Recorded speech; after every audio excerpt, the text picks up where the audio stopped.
Peut-on jouir de ses seins? Et surtout, comment?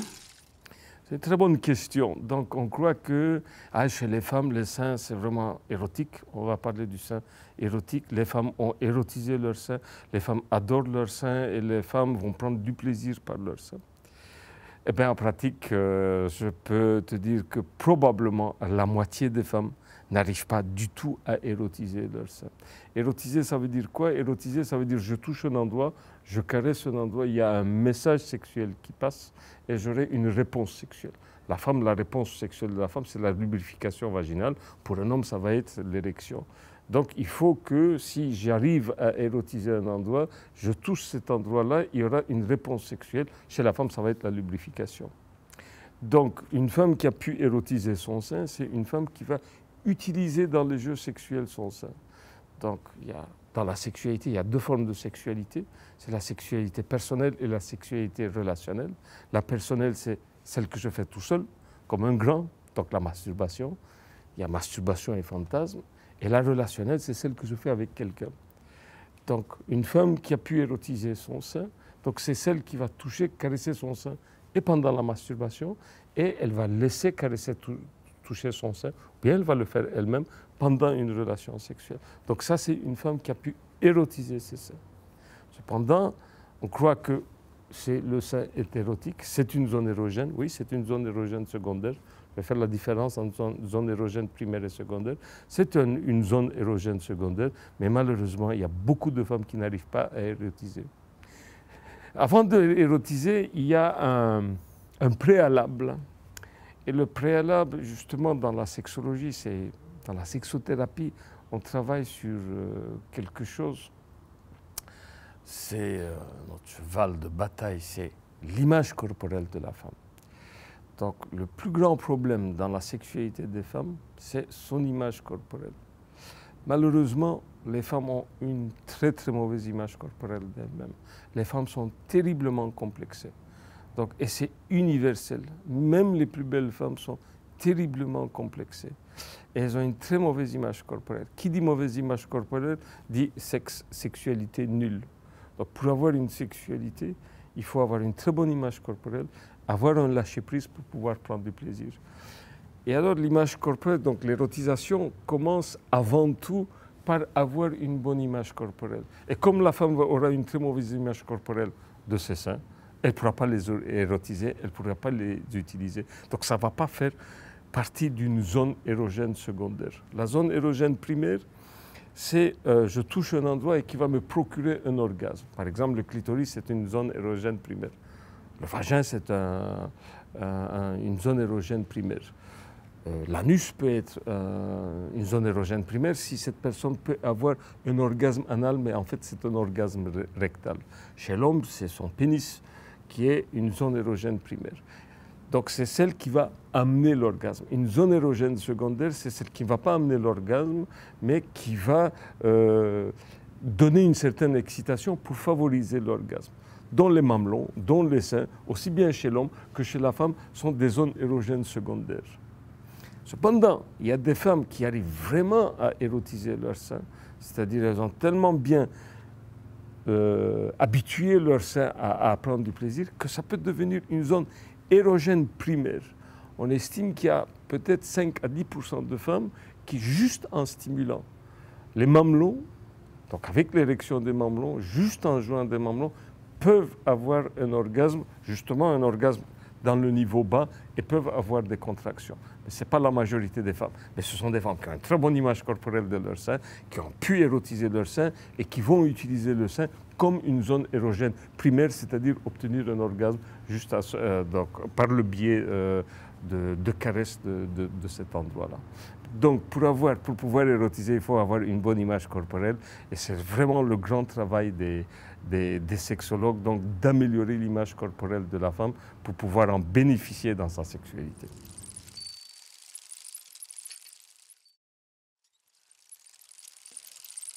Volume, forme, les seins pour les femmes comme le pénis pour les hommes peut être source de nombreux complexes. Yves Psalty, sexologue, donne quelques clés pour sortir de la tourmente. Donc l'équivalent du pénis, du complexe du petit pénis chez l'homme, c'est le complexe des petits seins ou bien des gros seins. Donc chez l'homme, le complexe du gros pénis, ça n'existe pas. Ou bien si ça existe, ça doit être quelque chose de rarissime. Mais chez des femmes, le complexe du gros sein, ça pose problème. Ou bien ils ne sont pas dans une bonne configuration, ils sont coniques, ils ne sont pas comme une poire, ils tombent, ou bien ils sont trop élevés, tout ça, ça va poser un problème. Et ce problème-là, c'est l'image qu'elle a elle-même. Donc mauvaise image corporelle, ça n'a rien à voir de ce que les gens disent. Donc cette dame peut avoir un homme qui lui dit « Ma chérie, j'adore tes seins, ils sont super, tout ça ». C'est bon, il faut qu'il le dise. Mais ce n'est pas suffisant. C'est elle qui, à un moment donné, au niveau du miroir, elle va se regarder dans le miroir, elle va dire « Ah, ces seins sont beaux ». Le jour où il arrive à dire ça, oups là. Donc ça va être vraiment une femme qui peut, à ce moment-là, érotiser. Deuxième partie, érotiser, c'est-à-dire amener certaines sensations, donc dans les caresses, amener certaines sensations qui vont l'exciter, qu'elle va utiliser cette excitation pendant les jeux sexuels, soit personnels, soit relationnels.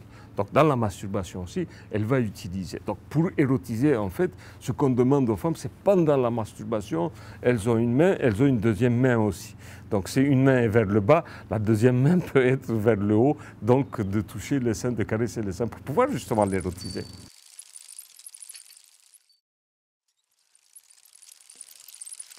Yves Psalty, sexologue, prend parti contre la chirurgie esthétique et ses effets pervers. À quelques exceptions près tout de même. Avoir des beaux seins, d'accord, mais pourquoi faire? Comment est-ce que je vois la chirurgie esthétique dans le sein? Donc, je suis contre, mais avec un mais.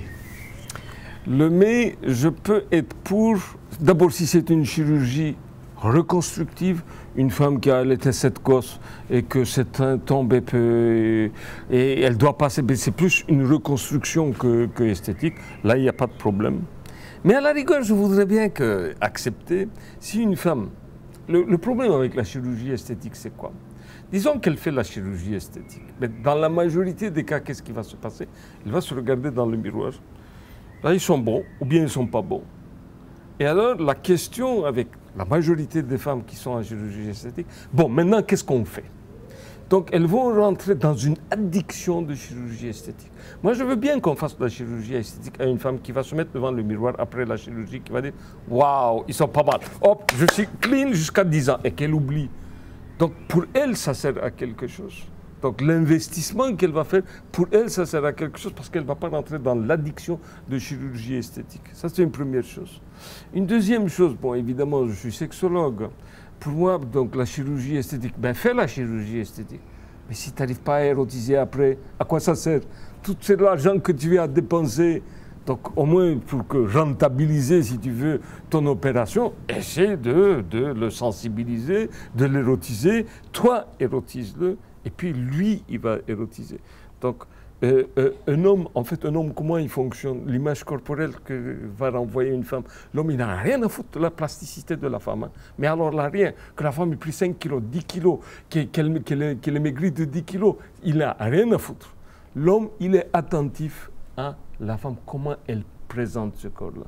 Une femme qui va passer devant le miroir, qui va se plaindre sans arrêt devant le miroir, en disant « Birk, mes seins qui tombent, je suis vieille ». En plus, elle ne se tait pas. Hein. Donc, elle va le dire pour qu'il l'entende. Je suis vieille, je suis moche, je suis pleine de rides, tout ça. Regarde, chérie, regarde que ça tombe mes seins, tout ça. Mais le type, qu'est-ce qu'il va dire? Mais non, ma chérie, tu es belle, tout ça. Mais une fois, deux fois, tout ça. Et à la fin, le type, qu'est-ce qu'il va dire? Ben, il va croire la femme en disant qu'elle est vieille et qu'elle est moche. Donc, ce n'est pas la plasticité, en fait, qui va compter. C'est comment elle présente. Comment elle se présente. Une femme qui a pris beaucoup de poids, bien qui a perdu du poids, ou bien que ses seins ont changé. Elle se met devant le miroir, devant l'homme, et regarde dans les yeux de l'homme et lui dit « T'as de la chance, toi, hein? Regarde quelle belle femme tu as. » Et pour lui, c'est la plus belle des femmes. Il ne va jamais voir les défauts de la femme. Et c'est, en sexologie, c'est à ça qu'on pousse les gens. Donc, d'arrêter les femmes, de dire « Arrête », on ne dit jamais à un homme « Je suis moche, je suis laide, mes seins qui tombent », tout ça. Pourquoi? Parce qu'il va vous croire. Donc toujours, il faut montrer, tu as de la chance, hein, le regarder dans les yeux comme ça, avec de l'excitation, tu as de la chance, hein, regarde quelle belle femme tu as. Et pour lui, c'est la plus belle des femmes. Ce n'est pas donc la plasticité qui compte, c'est comment elle présente cette plasticité, comment elle présente ce corps-là, comment elle lui offre ce corps-là. C'est ça, érotiser. Donc lui aussi, il va érotiser cette femme-là. Pourquoi à un moment donné, les gens ne baissent pas? Parce qu'il va trouver, ah, elle a grossi, elle a vieilli, tout ça. Pourquoi? Parce qu'ils n'arrivent pas à érotiser. Pourquoi ils n'arrivent pas à érotiser? Parce qu'on ne monte pas ce corps, on le cache, on ne le touche pas. Les gens qui font après 50 ans de vie commune encore l'amour, il y a un secret. Et ce secret-là, tant qu'ils n'ont pas compris c'est quoi le secret, ils ne vont jamais avancer dans leur secret. Le secret, c'est quoi? Pourquoi? Comment ça se fait qu'encore il y a des gens, ils ont 80 ans, 50 ans de vie commune, et encore ils arrivent à faire de l'amour. Je ne vais pas dire 2 fois par semaine, peut-être 2 fois ou 3 fois par mois. Ce sont des gens qui arrivent à érotiser le corps de l'autre. Et le secret, c'est quoi? Ils se sont toujours montrés nus. Donc la nudité n'a jamais posé, et ils se sont sans arrêt caressés. Pas seulement caresses sexuelles, mais caresses gratos. Donc se toucher, se caresser, se prendre dans les bras.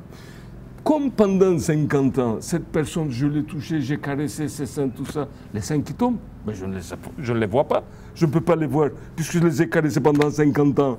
Si je ne l'avais pas vu pendant 20 ans après ça, je découvre, je vais dire que ces seins tombent, qu'ils sont vieux. Mais si elle m'a laissé caresser, si on a joué avec ses seins, mais ces seins, moi, jusqu'à mes 80 ans, je vais érotiser ses seins. Voilà où est le secret. Elle doit érotiser ses seins, mais moi aussi, je dois érotiser ses seins. Si on arrive à érotiser ses seins, les seins vont faire partie de notre jeu sexuel, bien évidemment, ad vitam aeternam. C'est pour ça, ne jamais cacher, montrer, laisser toucher, laisser jouer. Voilà où est le secret.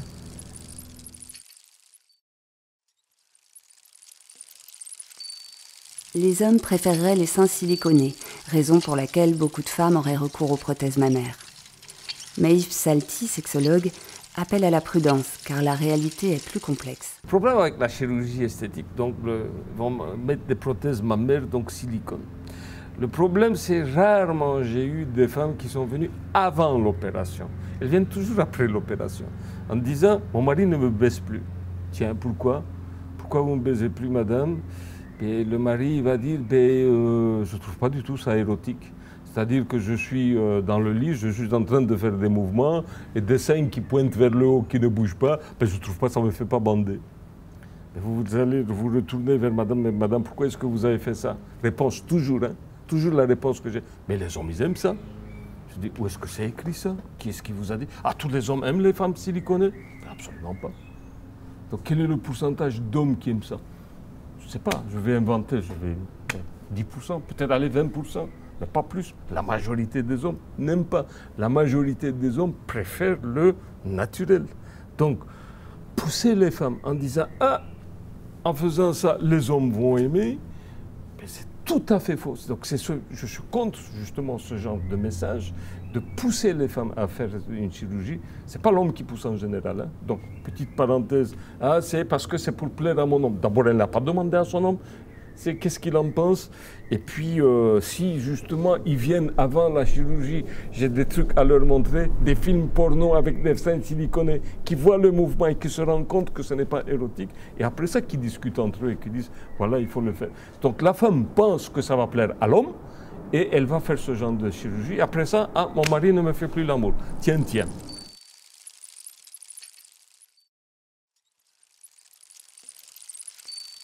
Entre autres idées reçues, les gros seins seraient plus excitants que les petits.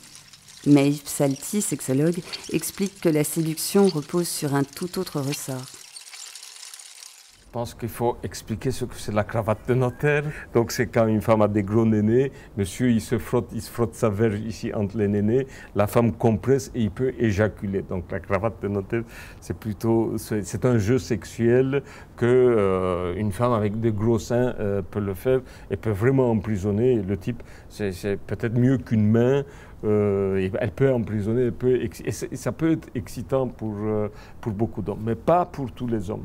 Justement parce que des gros seins, peut-être, il prend ça, un gros sein comme plus nourricier que que sexué, donc ça peut couper ses appétits sexuels justement à ce moment-là. Il faut voir comment les gens représentent ça dans leur tête, qu'est-ce que ça représente. Donc il y a des hommes qui n'aiment pas les gros seins parce que justement en pensant aux seins nourriciers, ça les refroidit. Donc il faut voir la raison, la cause. Dans l'enfance, dans la petite enfance, je n'en sais strictement rien, ou bien des images véhiculées par les médias, justement. Il faut voir comment les médias approchent les seins. Mais aujourd'hui, l'image des seins est vraiment très exposée, montrée sur Internet, dans les affiches, tout ça. Donc on est plus dans l'érotisation des seins. Il y a eu une étude assez récente, je ne sais pas, c'était pas aux États-Unis, c'était en Grande-Bretagne qui a été faite, de demander aux hommes quel est le type de sein que vous préférez. Et tout le monde croyait que c'était les gros seins. Non, c'est des seins tout à fait normaux. Donc la majorité des hommes, ils ne cherchent pas quelque chose de grand. Donc l'homme, il s'adapte. C'est pas le sein, la forme du sein qui va l'exciter ou pas. C'est comment cette femme, dans les yeux de cette femme, quand elle touche ses seins, qu'est-ce qu'elle fait? Comment elle présente ses seins? Est-ce qu'elle a érotisé ses seins? Je t'assure, une femme qui a érotisé ses seins, qui trouve érotique, le type, il va les trouver aussi très, très érotiques. C'est la façon de comment la femme va présenter. C'est ça qui est important.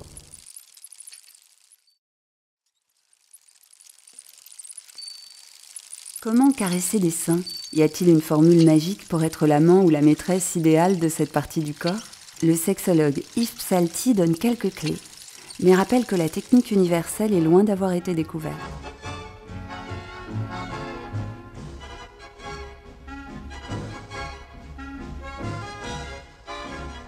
Dans la grande majorité des femmes, il faut aller très lentement dans les seins. Donc il ne faut pas triturer, il faut aller vraiment lentement. Mais c'est des femmes qui ont vraiment érotisé les seins, qui se sont habituées, qui se touchent les seins, tout ça. Avec elles, avec le temps, on peut aller à des mouvements un peu plus brusques. Parce que sinon, ça va être trop soft pour elles. Donc l'homme peut avoir. Mais l'homme va évoluer aussi avec cette femme-là. S'il est en couple avec cette femme, il sait que, bon, pendant des années, il a caressé comme ça convient. Donc évidemment, il faut parler, il faut discuter. Donc il faut dire si ce que je fais est bon, si c'est pas bon. Évidemment, si c'est une femme taiseuse qui ne dit rien et qui ne guide pas la main de l'homme, qui ne lui apprend pas, il ne va jamais apprendre. Donc lui, sa technicité, il va l'apprendre sur ce que la femme dit. Donc, donc on me demande souvent l'amant merveilleux, l'amant universitaire, le grand baiser. Il est où le grand baiser? Le grand baiser, ça n'existe pas. Hein. Le grand baiser, parce que je peux être un grand baiser pour une Micheline, mais je suis très mauvais pour la Joséphine. Donc l'universel, ça n'existe pas. Donc ce que je fais à la Micheline, elle peut adorer la Micheline, mais la Joséphine, elle va dire, tu me fais mal ou bien c'est pas bon, tout ça.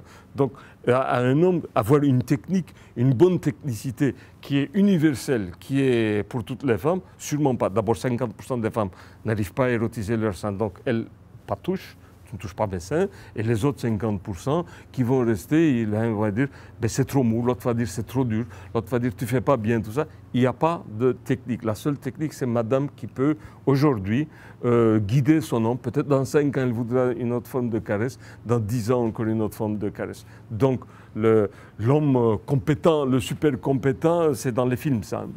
Et ça, dans les romans. Mais dans la réalité, la compétence sexuelle universel, ça n'existe pas. On peut être compétent vis-à-vis d'une personne ou bien incompétent vis-à-vis encore d'une autre. Mais universel, ce que je fais à l'une ne va pas plaire à l'autre.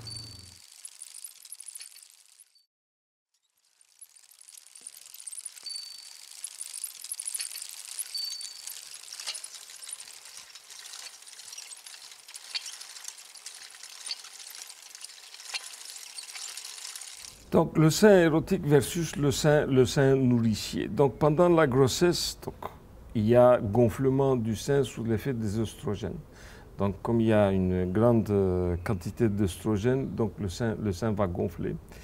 Et des femmes qui, pour elles, dans leur tête, un sein un peu plus volumineux et plus érotique, va terriblement érotiser pendant sa grossesse ces seins-là. Donc il y a beaucoup de femmes qui adorent leur sein pendant leur grossesse, mais par après, quand par la suite, il va reprendre sa forme initiale, bien que pas tout à fait, mais elles vont se plaindre en disant « Oh, est-ce que c'était bon pendant la grossesse ?»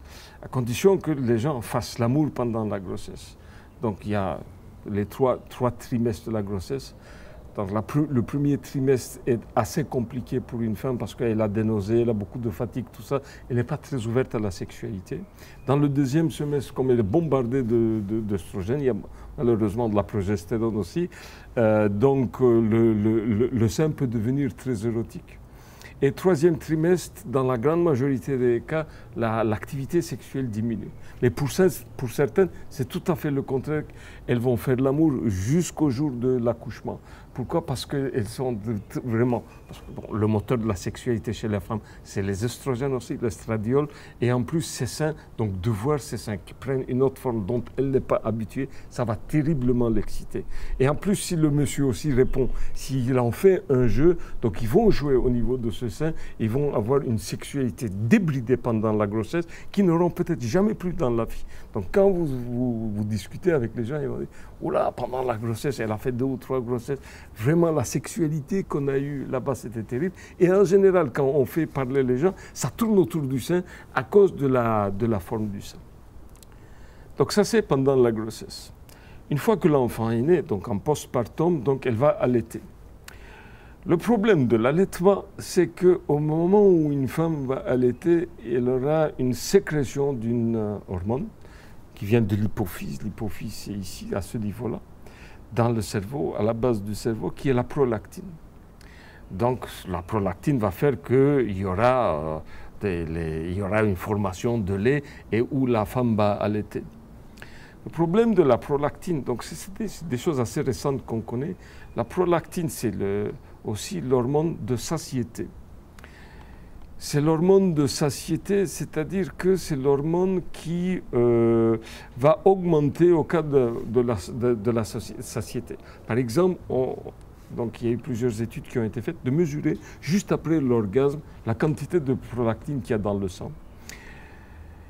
On voit que dans un coït versus dans une masturbation, aussi bien chez l'homme que chez la femme, le taux de prolactine est plus élevé dans la relation sexuelle que dans la masturbation.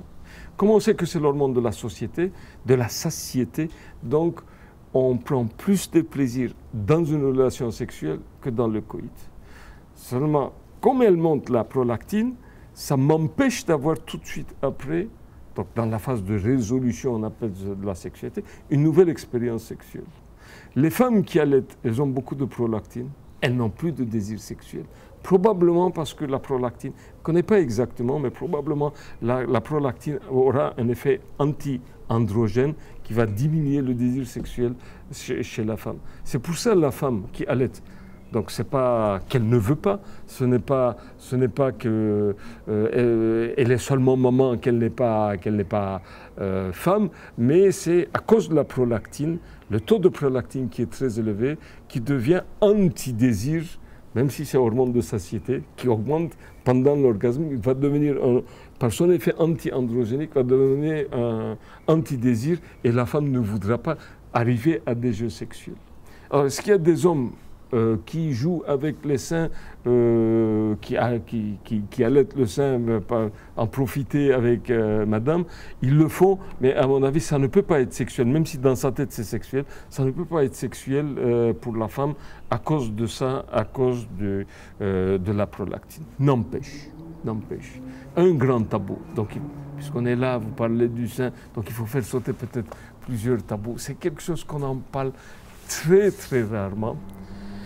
Et que j'ai souvent entendu, lu ou bien rapporté par de rares femmes, c'est au moment de l'allaitement par l'enfant d'obtenir un orgasme. Alors, pourquoi c'est un tabou?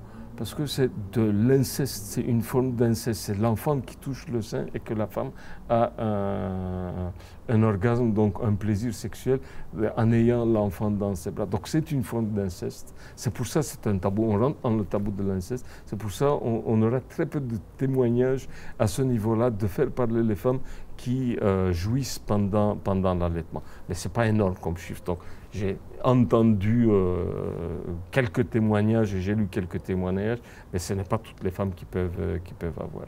Donc le sein nourricier, il n'est pas très sexué, il n'est pas très érotisé, donc une fois que l'allaitement commence. Et je ne vois pas beaucoup d'hommes qui sont vraiment très excités par ça, parce que aussi ça fait remonter sa relation avec sa mère, peut-être qui réfléchit à ça, et c'est pas très érotique. Hein. La relation à la mère, c'est pas très érotique. N'oubliez pas de liker ici en dessous, mettez aussi un commentaire, dites-moi aussi ce que vous aimeriez qu'on traite comme sujet pour la prochaine fois, pour les prochaines fois. N'oubliez pas de vous abonner. Allez, ciao, à la semaine prochaine.